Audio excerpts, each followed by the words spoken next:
At dawn, the crown prince's residence sent gifts to the household, among which was a jar of Ningji cream for the elderly madam. The second young lady sensed something was wrong and passed it to Yunji instead. The moment Yunji opened it and smelled it, she immediately noticed something unusual. The cream maintained its vitality by absorbing human life force. It gave countless noble women flawless, translucent skin, but at a terrifying cost. That night, with a loud bang, Yunji stumbled out of her room covered in soot. She held up a bottle of pills. She had successfully developed a true jade skin Ningji cream. Yunji then handed it to her younger sister for further study. After a night of research, the sister excitedly pulled Yunji aside and announced her decision to open a cosmetics shop. Soon after, the shop opened, and the sister placed Yunji's jade skin Ningji cream on display. Customers rushed in, eager to buy it. However, not long after sales began, a woman stormed in claiming her face had rotted after using the cream.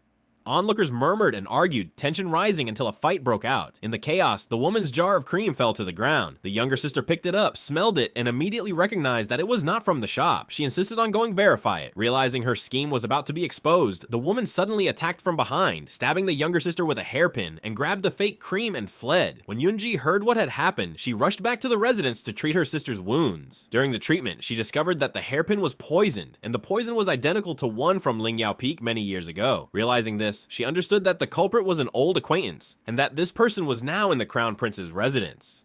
After healing her sister, Yunji immediately set off for the Crown Prince's manor. Upon arriving, she asked the Crown Prince where that person was. A figure in a black robe and a mask stepped out from behind a screen. It was her former disciple. Yunji was about to eliminate him when a sudden wave of dizziness struck her. The disciple had prepared in advance. Before appearing, he had already released a sleeping powder into the air, causing Yunji to collapse. The man carried Yunji into the dungeon, intending to kill her and use her body to refine poison. Just as he was about to strike, Yunji suddenly opened her eyes and advanced toward him step by step. He attacked again, but Yunji was now surrounded by a radiant golden light. His moves had no effect. She had already advanced to the rank of Divine King. In the general's residence, the man and his father were discussing how to expose the Crown Prince as the enemy nation's holy son. Yunji suggested sending someone undercover into the Crown Prince's manor. She then dragged in her unconscious disciple. The man also proposed sending his own guard, Xiao Ting, to infiltrate the manor. Xiao Ting accepted the mission and departed. Upon arriving at the Crown Prince's residence, Xiao Ting immediately began probing for information. He deliberately lied, claiming he had seen someone steal the Holy Sun seal, hoping to test the Crown Prince's reaction and discover where the seal was hidden. As expected, the Crown Prince panicked. That night, the Crown Prince and his bodyguards secretly left the city. They traveled through thunder and lightning to an abandoned temple outside the city. Inside, the Crown Prince reached behind the Buddha statue and retrieved a box. When he opened it, white smoke drifted out. He dripped a liquid from a vial into the box, and a square-shaped seal gradually appeared. But the moment he saw the Holy Sun seal, he realized he had been deceived. Xiao Ting burst in with his sword drawn. The seal was indeed the enemy nation's Holy Sun seal. A fight broke out. The Crown Prince's guard was no match for Xiao Ting. Recognizing Xiao Ting's sword techniques, the guard identified him, and Xiao Ting simply removed his cloak and mask, engaging the Crown Prince directly. But the Crown Prince, unable to win, released venomous snakes, one of which bit Xiao Ting. At that moment, a woman suddenly appeared, snatched the box, and swallowed the seal. Enraged, the Crown Prince captured the woman and dragged her back to his manor.